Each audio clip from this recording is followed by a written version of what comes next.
Bon, je vous invite à vous asseoir pour la conférence suivante.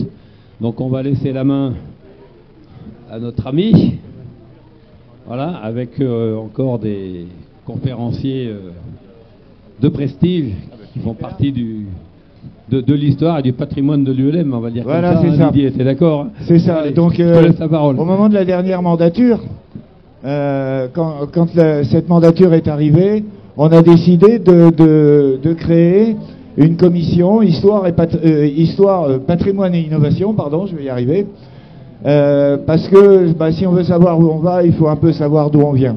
Et puis, c'est un certain nombre ici à avoir écrit, marqué l'histoire de l'ULM. On va aller dans l'ordre d'ancienneté. Jean-Paul Dutoit, Philippe Tisserand. Jean-Paul a été président jusqu'en 98. On lui doit l'arrêté de 98, les 450 kg, 65 km/h. On lui doit aussi l'autogire en ULM. Philippe Tisserand, je ne sais pas si je dois vous le présenter, Philippe, qui était rédacteur en chef de Vol Moteur, c'est ça, je dis toujours pas de bêtises, c'est ça. Jean-Pierre Poulot, qui a été le premier directeur sportif de la FF Plume. Hubert Aupetit, qui a rédigé un certain nombre de manuels d'instruction ULM et écrit pas mal de choses. Payot, est-ce que je dois vous présenter Payot? Payot, l'éternel mécano fédéral, toujours bon pied, bon oeil, enfin bon pied un peu moins aujourd'hui, mais bon oeil quand même. Et Pierre-Henri Lopez, qui a été président, qui a assuré la suite de Dominique Méreuse. Voilà. Donc, ce que je vous propose, c'est, on va les laisser raconter leur part d'histoire. Hein, ils ont tous des choses à nous raconter. On va les laisser raconter leur part d'histoire, et ensuite, je vous ferai passer le micro et je vous inviterai à leur poser toutes les questions que vous voulez. On va commencer par le plus ancien président de la Fédé présent, Jean-Paul. J'avais l'honneur d'être secrétaire général quand Jean-Paul était président. On a passé de très bons moments. Et je tiens vraiment à saluer Jean-Paul et à le remercier. Ça faisait 25 ans qu'on ne s'était pas vu. Et je me rends compte que le bonhomme, c'est toujours le même, il n'a pas changé. Merci Jean-Paul. À toi. Oui, bonjour. Donc, on va vous parler maintenant de la Fédé et de la Fédé d'avant. Hein. Celle où la réglementation, on était à côté un tout petit peu. Et petit à petit, on en est venu à être un peu policé, quoi. Hein, c'est comme ça qu'on dit, un peu policé. Voilà.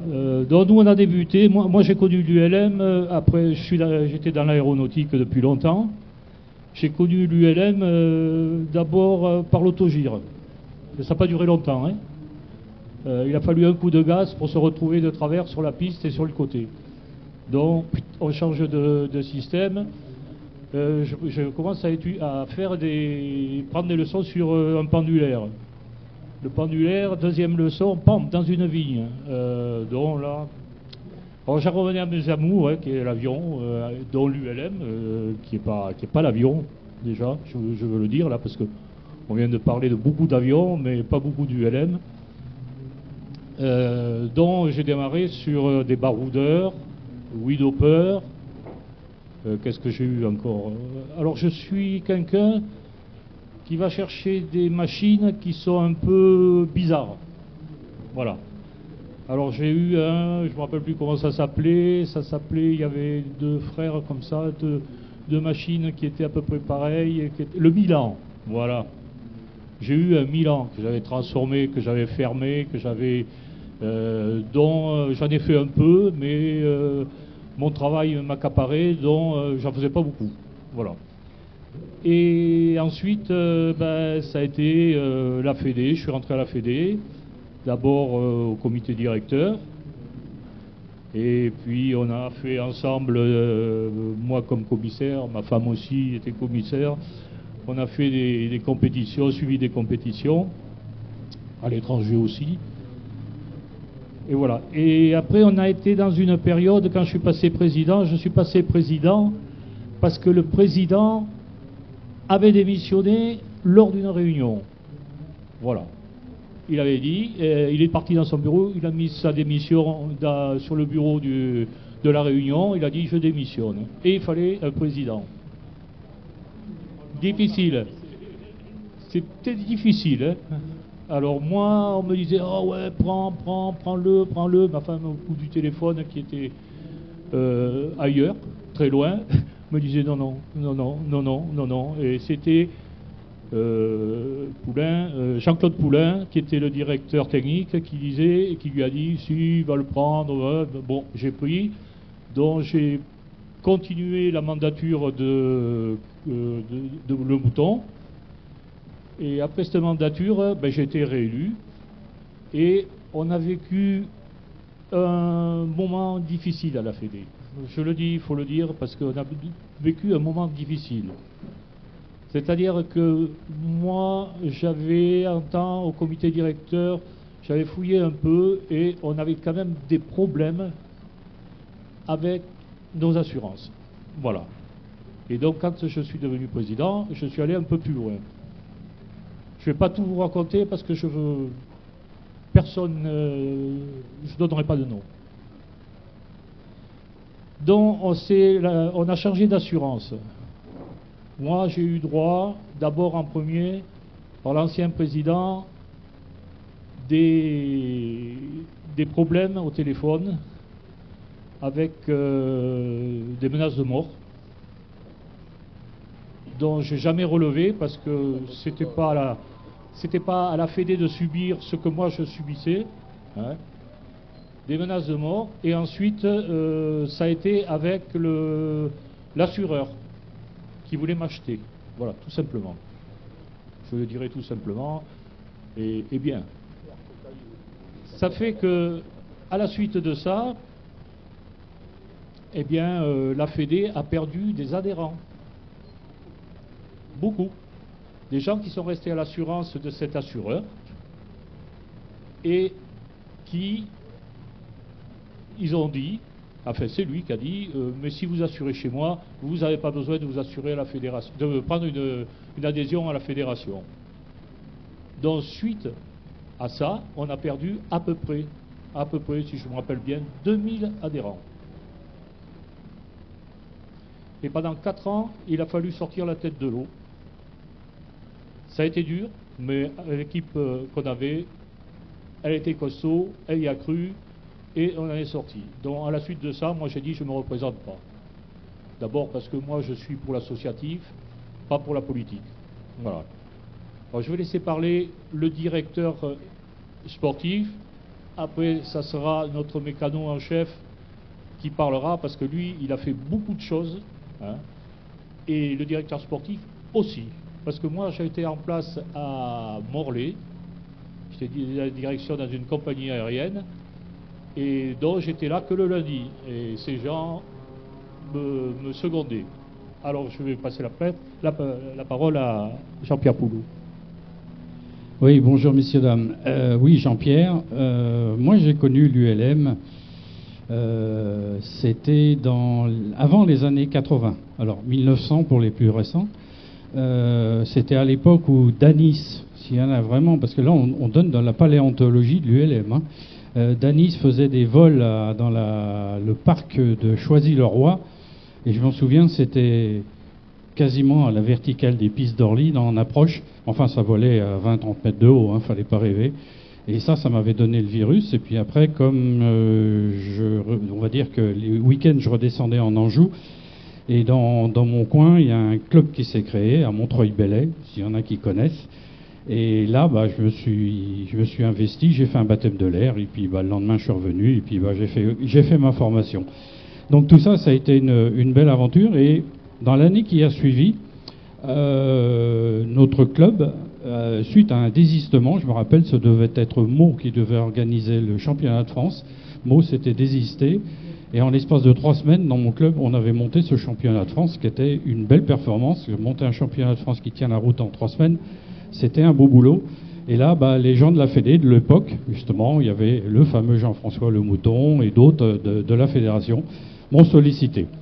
Et donc, ça m'a permis de rentrer dans la commission sportive et de prendre petit à petit de l'envergure. Et quelque part, je suis content parce que quand je fais le bilan, sans donner dans un quelconque narcissisme, mais toutes ces expériences m'ont amené, entre autres, à faire en sorte que le paramoteur soit reconnu au niveau de la CIMA, donc en organisant les premiers championnats de France de paramoteur, en les emmenant en 92, je me rappelle, en compétition internationale en Espagne.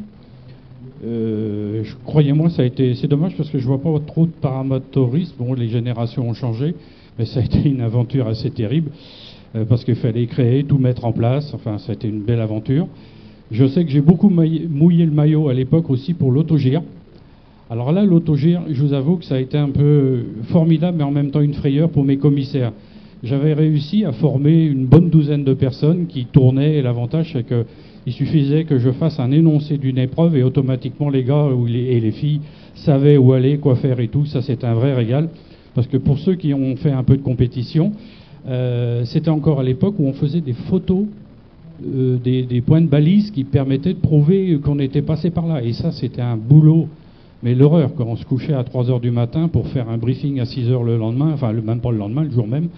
Et ça, c'était terrible. Mais cette équipe de commissaires, on les a bien souvent oubliés.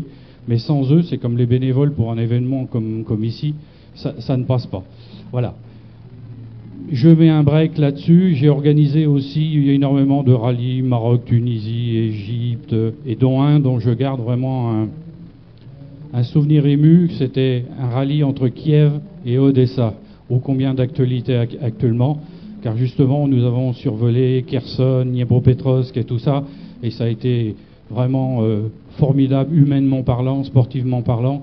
Et je vais vous raconter juste une anecdote. C'était à Dniepropetrovsk. À l'époque, c'était une ville qui était vraiment fermée parce qu'ils y fabriquaient des missiles et tout le bazar. Et exceptionnellement, dans cette ville, comme nous faisions, on était partis de Kiev, on avait un super bateau. Et en fait, tous les jours, on revenait sur ce bateau et on nettoyait tout le long du Dniepr. Et là, par contre, celui-ci, exceptionnellement, on était resté au milieu de l'eau. Et le lendemain, moi, j'avais un briefing avec les autorités. C'était russe à l'époque, on disait plus russe que ukrainien. Et je me souviens, sur la carte, je regarde et merde, je vois toute une zone de marais. Et il y avait au moins 80 km de marais. Et là, ils me disent, vous allez être limité à 100 mètres sol parce qu'il y a une base militaire juste à côté, donc il ne faudrait pas que vous gêniez. Alors là, moi, je commence un peu à protester. Et là, il y a le général qui commandait le truc. Alors, toujours un via d'interprète. Il me fait, monsieur, hier, vos pilotes, qu'est-ce qu'ils ont fait? J'ai dit, ils sont arrivés, ils se sont posés. Non, mais avant de se poser, ils sont presque tous passés en vol sous les ponts de la ville. Alors, s'ils sont capables de passer sous les ponts de la ville, ils peuvent survoler un marécage à 100 mètres. Voilà, ça, c'était l'anecdote du moment. Voilà, et puis, écoutez, moi, depuis, je suis parti il y a bien longtemps. J'ai pris entre-temps la fédération, j'étais président de la Fédération française de vol libre et je suis bien content d'être là parce que c'est un peu un retour aux sources. Merci.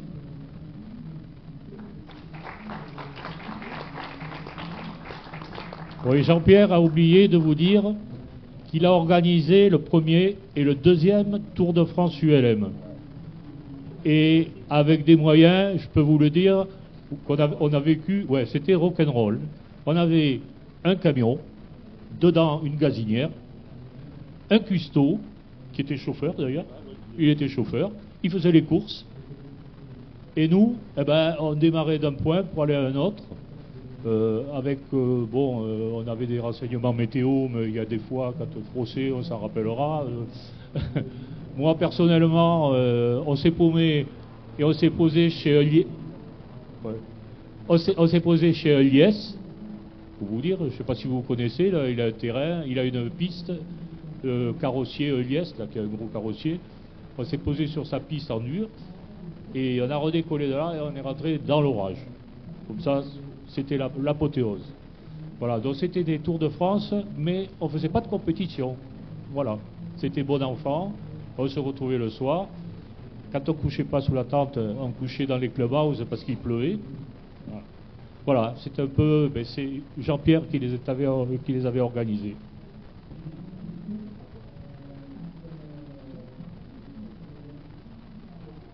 Pour le début, pour vol libre. Alors, l'affiliation, oui, voilà, oui. Parce qu'en fait, on ne peut pas comprendre l'ULM d'aujourd'hui si on ne comprend pas que tout est né en fait de l'aile Delta. C'est-à-dire que moi j'ai commencé en 75 à faire de l'aile Delta. Et bon, il y avait différents personnages qui travaillaient dans leur garage sur des motorisations d'Aile Delta. Il y avait Bernard Danis, il y a eu aussi des modèles américains, et le premier qui a vraiment fait éclore, je dirais, l'ULM en France, c'est quand même, je pense, Roland Magalon, avec ses chariots, le Mosquito. J'ai ici un livre que j'ai écrit en 83, où je suis en photo de couverture sous un Mosquito dont j'étais propriétaire de Magalon. Et à partir de ce moment-là, bon, moi à l'époque j'étais rédacteur en chef d'une revue qui s'appelait Volume Magazine, et j'avais commencé à faire des pages, un petit cahier central à l'intérieur de Volume Magazine qui s'appelait Oil Libre Magazine, et qui est en fait devenu Volmoteur, dont Philippe Tisserand a été le rédacteur en chef pendant beaucoup d'années, donc je lui passerai la parole ensuite. Et là, donc, dans ces petites pages, eh bien, on faisait état des premiers appareils qu'on a tout de suite appelé ULM, hein, et on a surtout beaucoup. Alors, on avait la culture en fait de l'Aile Delta. L'Aile Delta à l'époque, c'était faire de la distance, voir du paysage, et donc tout de suite et moi en particulier, hein, mon obsession c'était pas de faire ça pour faire tourner un moteur autour d'une piste toute la journée, c'était vraiment de pouvoir partir. Et là donc on a fait des premiers voyages en ULM. Moi je me souviens, mon premier trip en ULM, c'était avec un Mosquito Magalon. J'avais été me poser dans la baie de la Somme au Crotoy, et j'avais ramené des belles photos, on avait fait un bel article, et ensuite on a fait les premières compétitions. Bon, il y a eu le rassemblement de bois, le premier c'était, j'ai vu Christian tout à l'heure, il m'a dit 81, voilà. Et là on s'était arrangé avec Christian pour faire la première grande course. Et la grande course, l'esprit c'était justement de voir du paysage, c'est-à-dire que le vendredi à 16h on donnait un coup de fusil.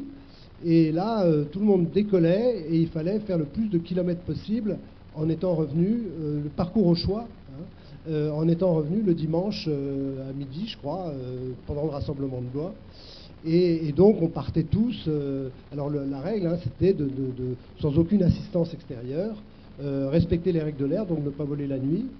Mais à l'époque, on se posait vraiment n'importe où. On n'avait pas d'état d'âme. Parce que le décret qui a un peu réglementé tout ça, il date de 86. Hein. Mais donc avant, on se posait, et puis bon, on essayait de ne pas abîmer les récoltes, voilà, comme en Delta, quoi. On avait cette culture-là, quoi, de se poser n'importe où. Donc on se posait n'importe où, si possible près d'une station d'essence, et puis on rechargeait et on repartait. Et donc ça, c'était les premières compétitions du LM. Bon, il y a eu aussi le Grand Prix de France et puis le Paris-Londres, hein, c'était un peu parallèle, mais là c'était pas tout à fait notre esprit, parce qu'il y avait beaucoup de sponsors, c'était devenu pour nous assez commercial, et nous ce qu'on aimait vraiment c'était la balade, bon. Et la balade libre. Et puis après, bon, il y a eu les premiers championnats du monde dont j'étais l'organisateur à Millau, voilà, 183, voilà. Et puis alors j'ai un peu la perte des dates là, parce que il y a eu aussi les championnats d'Europe à Montpezat, c'est en 85, voilà. Et là c'est Jean-Pierre qui m'a effectivement débrouillé le truc, parce qu'il fallait très vite, je sais plus où il devait être, mais oui, en Belgique, et puis ça n'a pas eu lieu. Et puis il y a eu le même canular, j'étais organisateur de championnat du monde à Chantilly aussi, 86. C'est ça? Non? Et voilà. Bon. Et là, alors là, bon, et puis après je passerai la parole à Philippe, hein, mais parce que c'est quand même important de voir que l'esprit de ces compétitions, c'était pas, il y avait bien sûr l'esprit sportif, mais l'esprit c'était aussi de faire progresser les machines dans le bon sens. Hein. Donc on a fait des épreuves d'économie, parce qu'on voulait des machines qui puissent voler longtemps avec peu d'essence. On a fait des épreuves de précision, on a fait des épreuves de navigation, hein, et tout ça c'était pour favoriser le travail des constructeurs pour faire avancer les machines dans le bon sens, quoi. Et c'est un peu comme ça que la compétition ULM s'est développée, et ensuite ça a été repris bien sûr par la FF Plume. Et alors je voyais juste pour conclure, je voyais la photo là que j'ai mise dans mon premier bouquin, la photo d'Alain Dreyer, parce qu'il faut quand même lui rendre hommage, hein. Et là la photo Alain Dreyer qui est porté Alors je sais plus, je sais pas si je vais retrouver la photo. On le voit porter en triomphe dans son élection. C'est dans une salle de classe à Lyon, pour la première assemblée constitutive en 1980. Et il est porté en triomphe. Alors à gauche, j'ai identifié François Goethals, qui était le créateur de beaucoup de très très beaux appareils. Bon, j'arrive plus à retrouver évidemment la photo. Mais il y avait François Goethals et donc Alain Dreyer qui a malheureusement disparu il y a quelques années, mais qui a été vraiment le premier président de la fédération, le président fondateur en fait de la fédération, qui était un pilote professionnel, donc qui avait beaucoup de culture aéronautique et qui nous a été très utile pour pouvoir négocier les premières réglementations avec, il faut le noter, à l'époque, la DGAC, il y avait des directeurs et du personnel dirigeant qui étaient extrêmement sensibles, en fait, qui étaient à l'écoute et avec qui on a quand même pu négocier des conditions assez exceptionnelles en Europe à l'époque. Alors après, ça s'est, comme tu dis, ça s'est un peu durci, un peu bon, mais on a vraiment bénéficié pendant 10 ans, en fait, d'une espèce de bulle où l'ULM a vraiment pu éclore et se développer. Voilà, bon, je passe pour pas monopoliser. Philippe ? Oui, simplement pour préciser la première grande course qui a eu lieu, et je crois que c'était 1000 km, et on avait l'interdiction de se poser sur les aérodromes. Oui, donc ça c'était très important. Bon, ça simplifiait pas forcément les choses, mais c'était vraiment pour noter qu'on voulait être en dehors de l'aviation classique. Bon, après, effectivement, Hubert a parlé des nouvelles réglementations. Il a oublié de dire qu'il est en partie responsable du règlement à 450 kg et 65 km/h qu'il a fait accepter par la FAI à l'époque. Et donc, ce règlement est devenu international. Et donc, avant même d'être français, en fait, c'était un levier pour obliger l'administration française à accepter cette réglementation. L'ancienne réglementation, je ne sais pas si vous vous souvenez, mais c'était 10 kg au mètre carré et 175 kg. Donc c'était une réglementation totalement idiote en termes techniques. Mais il y a quand même des gens, dont Bernard Dautrep, François Goethals, qui ont fait des machines comme le Mistral, qui répondaient à cette réglementation et qui volaient remarquablement bien. Donc on est arrivé avec cette nouvelle réglementation qui a permis un gros développement. Mais moi, les copains, moi j'étais aussi journaliste sous les ordres de Hubert à l'époque, je faisais du vol libre aussi. Et donc on était, lui, René Coulon et moi-même, on était 3 à travailler pour une revue qui avait 3500 abonnés. C'était incroyable quand on y pense. L'état de la presse actuellement, c'est des directeurs de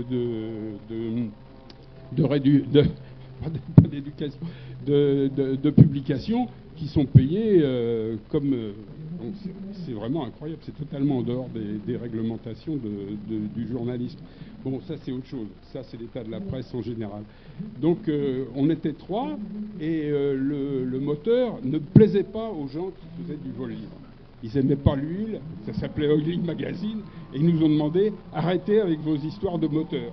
Et donc, on s'est réunis tous les 3, et ils m'ont dit « Toi qui aimes bien les moteurs, c'est toi qui feras vol moteur ». Donc, bon, je me suis soumis, et puis j'en étais très content quand même. Et on a développé vol moteur, et le développement de vol moteur a été très facilité par cette nouvelle réglementation 450 kg et 65 km/h qui représentait des machines qui correspondaient à la philosophie que Hubert vous a décrit, c'est-à-dire du tout-terrain, des capacités à se reposer très court. Et donc, on a petit à petit, et puis évidemment, il y a eu la pression des constructeurs qui a fait que petit à petit, on a dû, pour au moins que les machines, parce qu'énormément de machines ont commencé à voler au-dessus de ces masses-là. Donc on a discuté avec la DGAC à ce moment-là, et on a décidé de passer à 500 kg, alors que déjà la FAI avait été passée à 600 kg. Et donc on a eu pendant un long moment cette réglementation à 525 kg, et je vois que maintenant on a une réglementation à 600 kg. Et il y a quelque chose qui est très amusant, c'est cette réglementation à 600 kg. 600 kg, c'est 600 kg et la vitesse minimum, c'est 83 km/h. Donc, pour ces conditions-là, vous avez en Europe 29 façons de certifier c'est ce qu'ils appellent les ULM. Il y a les 27 États qui sont membres de l'EASA, qui ont chacun leur réglementation, qui sont copiées les unes sur les autres, mais qui sont indépendantes, plus la CS23, la CSVLA et la CS-LSA. Donc c'est un truc complètement fou, parce qu'il faut bien dire, à 600 kg et une... Ah, pardon. À 600 kg et 83 km/h, c'est pas des ULM. Vous pouvez pas vous poser en tout terrain. C'est des machines qui sont super intéressantes. Hein. Quand je vois des machines de Carbon Wing là, qui fait 400 km/h, qui a un moteur de 145 chevaux, voir les turbines, c'est quand même très marrant. Hein. Faut reconnaître. Mais l'esprit ULM, il est plus. Enfin, la philosophie ULM. Mais pour moi, il n'y avait pas de philosophie ULM. La philosophie ULM, c'est une réglementation. Moi, je dis toujours, quand il n'y a pas de limite, il n'y a plus de borne. Ou le contraire, c'est comme vous voulez. Donc, effectivement, à 83 km/h, on ne se pose pas dans les champs, surtout avec une machine qui coûte 300 000 balles, parce que, bon, même si elle est assurée casse, quand on a cassé 2 fois, l'assureur, il tousse. Hein. Il a beau dire, il tousse. Il vous met même à 10% de la valeur, mais c'est encore... Il n'y arrive pas. Hein. Les hélicoptères ne sont plus assurés en casse maintenant. Voilà où on en est. Et ça a évolué. Maintenant, il faut dire qu'on a quand même préservé l'essentiel, c'est-à-dire que vous pouvez faire du paramoteur, une invention géniale. Vous pouvez faire du pendulaire, toujours. Il n'y a pratiquement plus de constructeurs, mais c'est dommage. Et puis, vous pouvez faire des machines légères et du stall, effectivement, ou des machines performantes dans les 450 kg. Moi, j'ai présidé pendant 5 ans une association qui s'occupe de design, et on peut construire facilement des machines à 450 kg, 65 km/h de vitesse mini, et qui volent à 300 km/h. C'est un problème de design. Et ça, c'est très difficile parce qu'il faut faire des efforts. Et si on ne fait pas ces efforts technologiques, j'entends, eh bien, on arrive à 600 kg comme de rien. Hein. C'est très facile. Et si on veut construire léger, il faut construire en bois. Ça, c'est une autre technique. Il faut construire en bois, éventuellement en aluminium, mais le composite, même en carbone, c'est lourd. Voilà. On va passer la parole à Pierre. Je voudrais juste, pour l'anecdote, la réglementation 450 kg, 65 km/h, ça s'est fait autour d'une omelette, chez moi, avec Bernard de Trèpes. Est-ce que tu y étais? Tu y étais aussi. Hein, voilà, il y avait Philippe, je ne sais plus qui, il y avait René, je ne sais plus. Ah ouais, ça s'est fait. François aussi, il y avait François Goutal, Bernard de Trèpes, Philippe et moi, on était autour d'une omelette. Et c'est là qu'on a mis sur le papier 450 kg et 65 km/h. Charge à moi, qui représentait à l'époque la FFPlume à la FAI, de faire passer ça à la FAI. Et donc j'ai fait passer ça à la FAI et voilà. Pierre. Merci. Donc, puisque c'est mon tour, je veux remercier ces gens qui sont passés avant moi, parce que ça a été de véritables techniciens et que la fédération avait besoin de techniciens. Et ça s'est beaucoup ressenti sur le terrain, puisqu'on n'hésitait pas à appeler des gens pour avoir un renseignement technique ou réglementaire, enfin, il y a mille choses. Hein. Bah, moi, j'ai été bombardé qu'un cahier fédéral. Il s'agissait d'aider les gens à réparer leur putain de moteur à l'époque. Ça tombait en carafe dans tous les coins. Donc, j'ai eu l'idée de créer un centre de formation. Ce fameux centre de formation, eh bien, il a démarré le jour où je suis rentré à la Fédé. Là aussi, je ne sais pas trop comment je me suis retrouvé là-dedans. Enfin, c'est... Hein? Oui, j'ai un métier de mécano, oui. Et, heureusement, d'ailleurs. Alors, c'était en 89 que je suis arrivé à la Fédé. Alors, à la Fédé, je suis arrivé, c'était Alain Dreyer qui quittait le bazar et le mouton qui a pris la succession.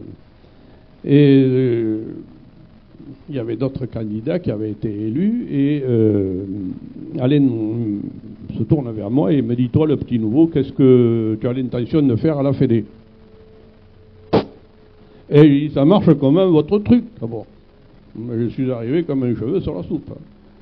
Et alors là, j'ai dit, écoutez, vous faites un tour de piste, et après ça, il va bien m'arriver une idée. Donc je le tour de piste, et revient mon tour, et alors là, il m'a dit, t'as une idée? Bah, peut-être. Alors comme j'avais été formateur dans des centres de formation, je dépendais du ministère de l'Agriculture, bon, j'avais pas de grandes difficultés pour me lancer dans la mécanique. Et je lui ai dit, si vous voulez, je vous propose de faire une école de mécanique pour que les gars du terrain arrivent avec leur pétoire cassé et repartir avec un pétoire qui pète. Je dis pétoire parce qu'il faut voir les moteurs qu'on a eus, hein. C'était pas tout des Rotax au début. Il y avait les Kuyana, les Kuyana pas, il fallait faire pensionner tout ça bazar. Alors je me suis lancé là-dedans et Alain Dreyer m'a dit, mais combien ça va coûter? Combien ça va coûter? Il faut que je calcule un petit bout. Et bien il me dit, t'as 1 heure. Alors je me fous dans un coin et j'essaye de calculer combien ça pouvait coûter ce truc-là. Finalement, j'arrive à une somme, c'était 45 000 francs. Il fallait acheter les clés, les marteaux, acheter ce qu'il faut, quoi. Alors, il me dit, t'as trouvé? Ouais, il faudrait 45 000. Et Alain Dreyer, qui était un type énergique, et puis une fois qu'il avait dit un truc, on n'avait pas besoin de faire demi-tour pour voir si c'était pareil le lendemain, t'auras 43 000. Et démerde-toi avec ça et tu démarres tout de suite. Alors là, pris au mot, ben voilà, j'ai un ami qui est au fond de la salle et qui m'a aidé à réaliser l'atelier. On a même refait la toiture parce qu'il y avait quand même pas mal de gouttières. Donc on a démarré dans la même année en 89, c'était au mois de mars de l'Assemblée Générale, et fin 89, j'ai commencé les premiers stages. Et c'est parti crescendo. Quand je dis crescendo, on a commencé avec 2 parce qu'il fallait voir comment ça marche un petit peu, et puis 4, et puis 6, puis 8, et puis on est arrivé à 12, 15, c'était le... Et j'ai passé, au travers de tout ça, 8500 stagiaires. Donc il y avait du besoin. Et tous ces trucs-là, ben, c'est une grande histoire, parce que est arrivé le 912, est arrivé, vous la connaissez aussi bien que moi. Et ces trucs-là ont fait que, en France, c'est facile de se débrouiller, de s'arranger. Mais le 912 a franchi les frontières dans le monde entier.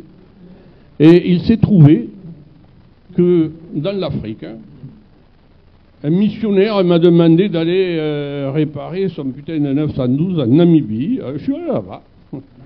J'ai réparé le curé et le moteur. Ouais. Ensuite, après, ça a été la garde rapprochée du roi qui avait des ULM qui m'a fait venir là-bas. Alors ça, c'était très chouette. J'étais à l'hôtel Hilton. On y mange bien, on dort bien, c'est impeccable le truc. Enfin, ailleurs, c'est moins bien, mais là-bas, c'était... Voilà, donc j'ai passé une belle vie. Et puis là-dessus, je suis allé au Sénégal, puis je suis allé au Gabon. Alors là, c'était pour... des militaires. Puis c'est devenu, après notre retour, de nombreux retours, je me suis retrouvé avec les gardiens des parcs animaliers qui utilisent les ULM pour amener les vétérinaires sur place pour faire des piqûres aux éléphants ou aux serpents. Je sais pas quoi. Bon, ils avaient besoin de ces machines-là et il fallait aussi les entretenir parce que là-bas, les mécanos sont tous mécanos. Mais, donc il fallait quand même aller mettre un peu d'ordre de temps en temps. Et puis ceci a été un grand voyage puisque ce voyage a continué. Et je suis descendu jusqu'à l'Afrique du Sud en longeant tous les pays, donc le Namibie, le Gabon, le Tchad, le Niger, le Nigeria, je les ai tous fait. Et il m'est arrivé qu'on me reconnaisse. Et en Afrique, on reconnaît un gars quand on le traite de vieux. Le type qui a le titre de vieux, c'est quelqu'un qu'on respecte. Et ça, c'est vachement intéressant parce que on est plus puissant que le chef de village. et je vous en passe. Bien, donc tout ça, ça m'a amené Nouvelle-Calédonie, l'océan Pacifique. Je suis allé démerder tout le monde. Je suis allé aussi en Australie, chez Jabiru, fait un petit tour chez NGK, comment on appelle, en Australie, c'était Jabiru, mais au Japon, c'était le HKS, voilà. Ouais. Donc j'ai vu beaucoup de monde, puis je me suis me promener, et je suis revenu de très nombreuses fois, et l'Afrique, à un moment donné, c'était une moyenne 3 fois par an.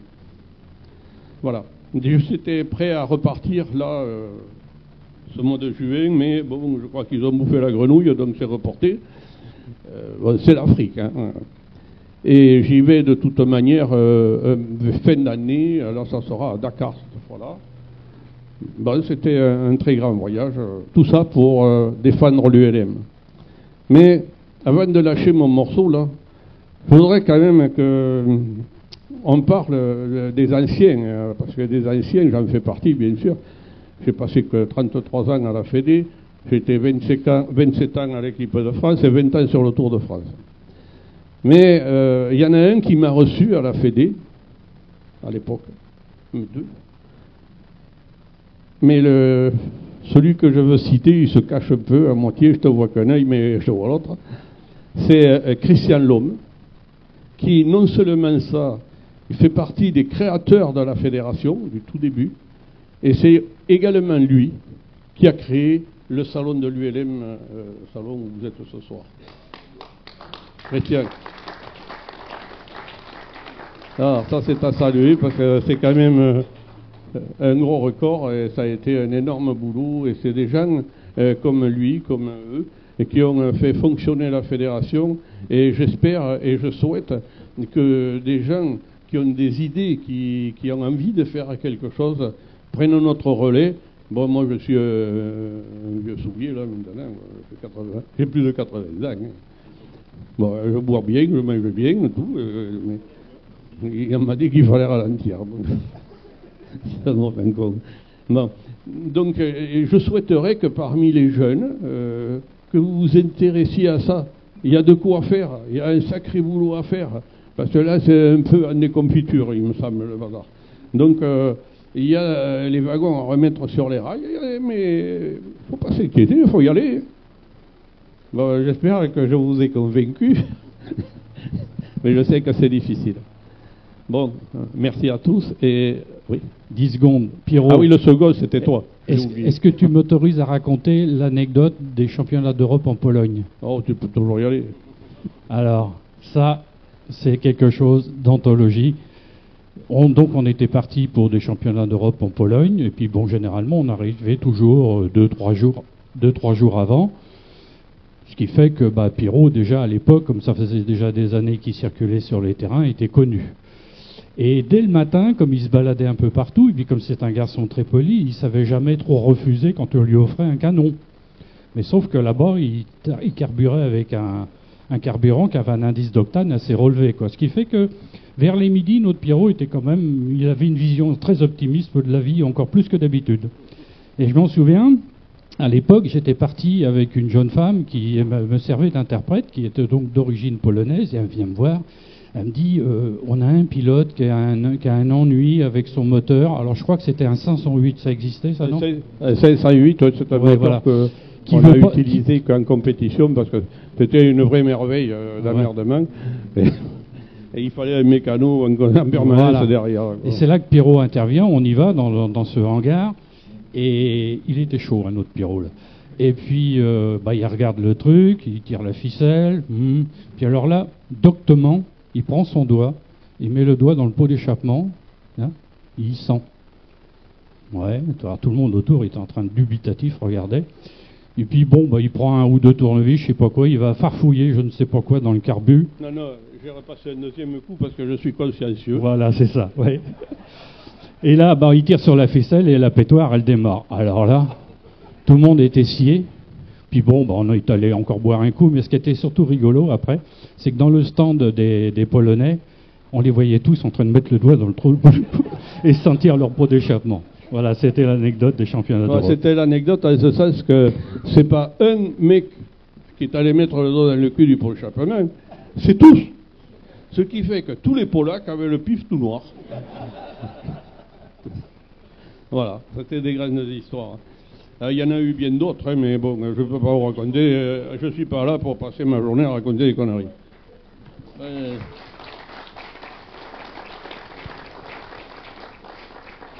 C'est pas du tout des conneries, parce que finalement, on se rend compte que dans l'histoire de la fédération, dans l'histoire de l'ULM, il y a eu des tas de personnalités qui ont marqué par leur présence. Je pense à la création du Tour, je pense à tout ce qu'on a vécu, les problèmes d'assurance, ça a duré, il y en a eu d'autres. Je veux dire, bon, il faut quand même bien se rendre compte que la fédération a grandi sans arrêt, et il ne faut pas oublier quand même aussi, de nos grands absents aujourd'hui, c'est Dominique Méreuse.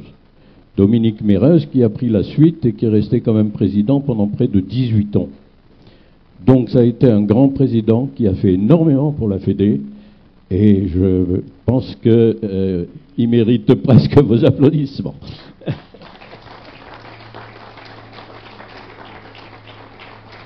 Voilà. Alors moi j'ai l'inconvénient d'être le dernier parmi les gens présents, le plus jeune, tout en étant peut-être plus vieux qu'eux, président de la fédération. J'ai fait un mandat quand Dominique Méreuse est décédé. Il s'est passé beaucoup de choses dans cette fédération. D'abord, elle a grandi terriblement, parce qu'elle est passée de 2 ou 3 000 membres à 16 000. Oui, peut-être même pas à l'époque, bien sûr. Oui, bon, mais je veux dire, il y a eu une progression énorme, et c'est une progression qui continue aujourd'hui, même si elle est moins forte. La fédération est toujours en progression en nombre d'adhérents.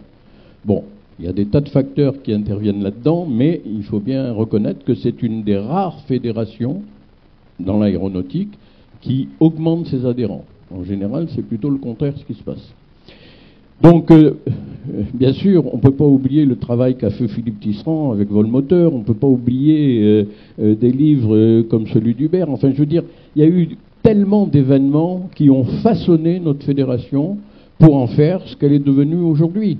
Alors, c'est vrai qu'après, l'histoire de la présidence, c'est une question d'homme, en fait. Et bon, bah... on a le nombre de volontaires qui se présentent, hein, et donc c'est pas toujours forcément l'idéal, mais il faut bien continuer à vivre, il faut bien continuer à avancer, et ne vous faites pas de soucis, quelles que soient les péripéties, la fédération, elle continuera à vivre de toute façon. Hein. Bon, les gens changeront, les têtes changent, mais l'évolution de la fédération, lui, elle est là, elle continuera, parce que l'ULM, c'est avant tout une passion. Et donc les gens qui font de l'ULM le font par passion. Et donc, à ce titre-là, la fédération continuera d'exister. Voilà. Moi, je ne veux pas dire grand-chose de plus. Simplement, quand on parle du Tour ULM, qui a plus de 20 ans d'existence, qui a été coulé malheureusement par le Covid, c'était devenu une organisation extraordinaire. Je me rappelle qu'au début de Dominique, moi, j'ai travaillé près de 10 ans sur le Tour avec Dominique, je m'occupais de la logistique. Je me rappelle qu'au début, il fallait 3 mois pour clôturer les inscriptions. Dans les dernières années, la dernière année, il a fallu 10 minutes pour clôturer les inscriptions. C'était la ruée, les gens étaient sur leur téléphone, parce que c'était un programme qui automatiquement arrivait à 100 concurrents, coupait le truc, il n'y avait plus de son ni d'image. Et donc, les gens restaient, devant leur inscription, et qu'est-ce qu'on a eu comme problème avec ça? Mais voilà, le Tour, ça a été une superbe vitrine pour l'ULM, ça a été un outil de développement des pratiques, parce que beaucoup de gens nous disent, ah ben, avant le Tour, j'osais pas voler quand il y avait des nuages, j'osais pas... Et ils ont appris à faire des choses qu'ils n'avaient pas l'habitude de faire. Et à ce titre-là, c'est un exemple de ce qui a été créé. À ce titre-là, ça a été quelque chose d'énorme dans la diffusion, dans l'appréhension du vol en ULM. Voilà.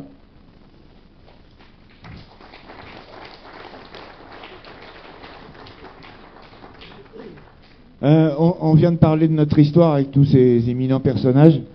certains à côté duquel j'ai eu l'honneur de siéger au comité directeur. Maintenant, je vois deux administrateurs de la fédération, là, Laura et Alexandre. Je voudrais que vous veniez tous les deux là. Ouais, je voudrais que vous veniez tous les deux. Alex, Laura, s'il te plaît. Fais-moi plaisir. On vient de parler de l'histoire et je vous présente deux jeunes, Laura et Alexandre. Il n'y en a pas que deux jeunes au comité directeur. Au comité directeur, on a 4 champions du monde. On a des jeunes comme Laura, des gens qui s'investissent. Vous avez marqué l'histoire, j'espère qu'eux marqueront la suite et sauront vous faire honneur. Nous, on a 60 berges aujourd'hui, on est là pour assurer la transition, on est là pour mettre le pied à l'étrier. On n'est pas toujours d'accord entre nous, hein, Laura. Mais ces jeunes-là, il faut les aider.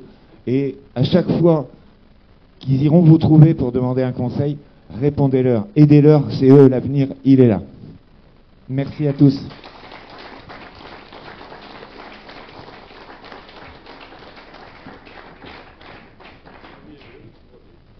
Avez-vous des questions à poser à nos chers amis?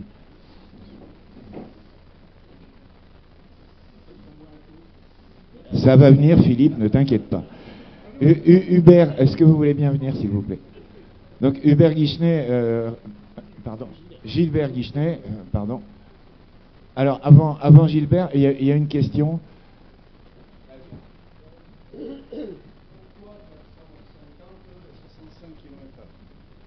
Pourquoi 450 kg 65? Philippe va répondre. C'est pas technique, hein. C'était l'appareil qui nous a servi de référence qui s'appelait la Vite Flyer. Et donc la Vite Flyer, il était tout terrain, il se posait à 65 km/h, il était tout petit et il faisait moins de 450 kg.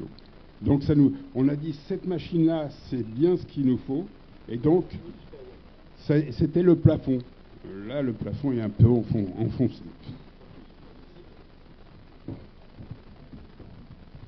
Donc Gilbert Guichenet, qui est patron de la Malgue, je le prends un peu au dépourvu, Gilbert, je suis vraiment désolé, mais c'est pas un piège, je te promets.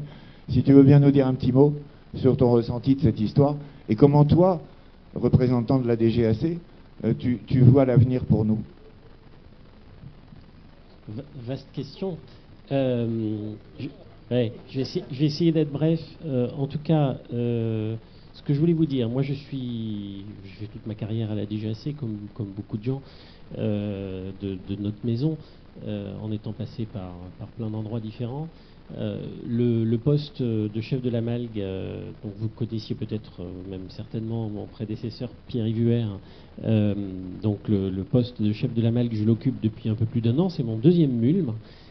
C'est un grand honneur et un grand plaisir à la fois d'être le champion de l'aviation légère auprès du directeur général de l'aviation civile et au-delà.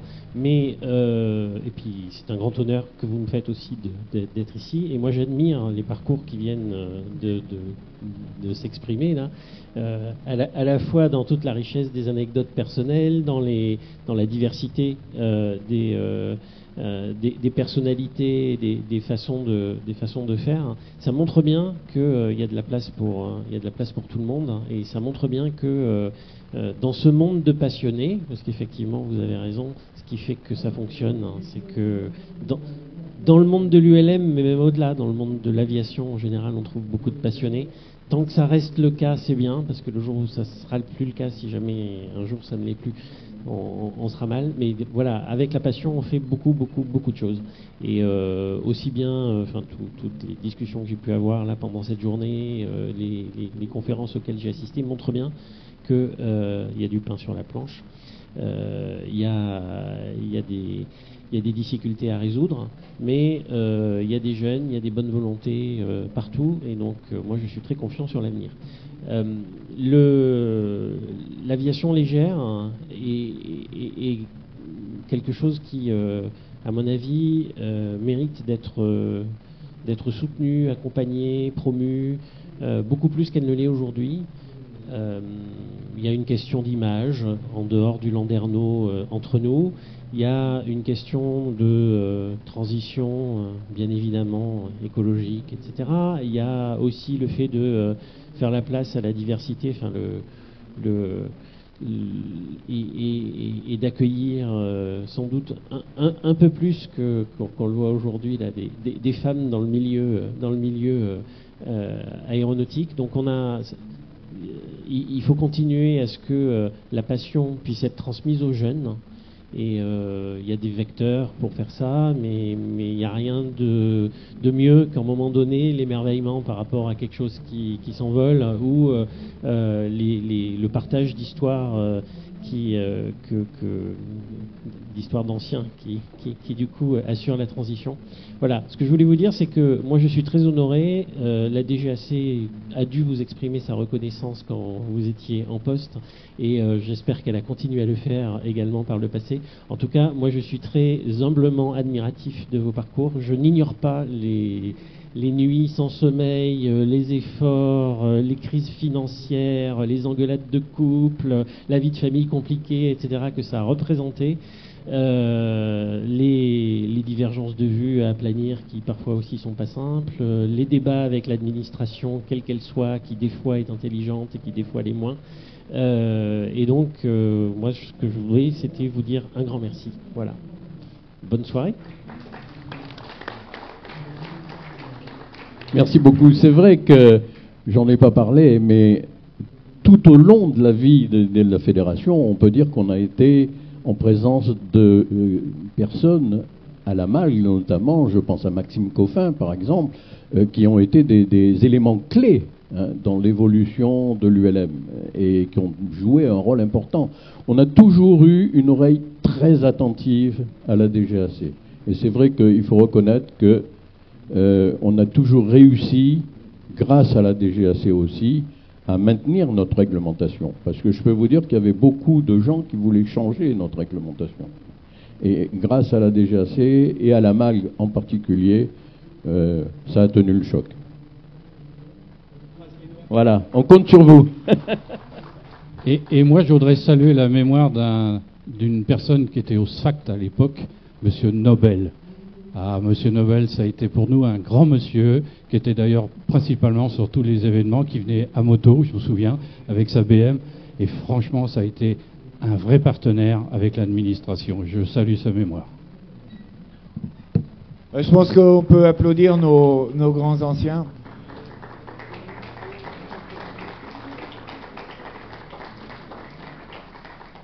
Et maintenant, on va passer à un autre sujet. Je ne vais pas tenir le crachoir toute la soirée, rassurez-vous, je vais m'en aller aussi.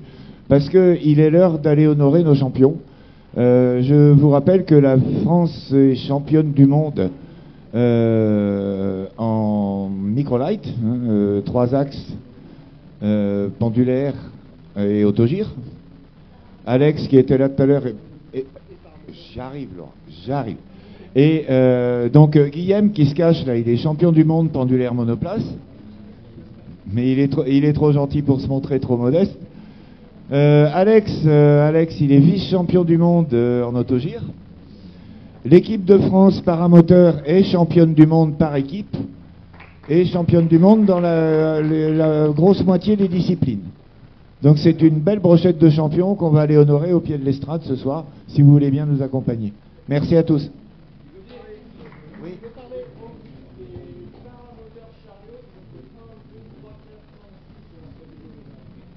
Ah oui, donc la totalité du podium sur les paramoteurs chariots, enfin on est en tête partout, quoi.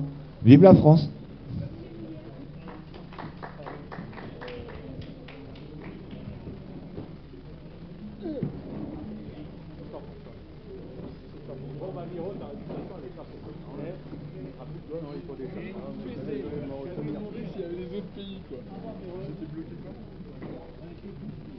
Bah ouais, je me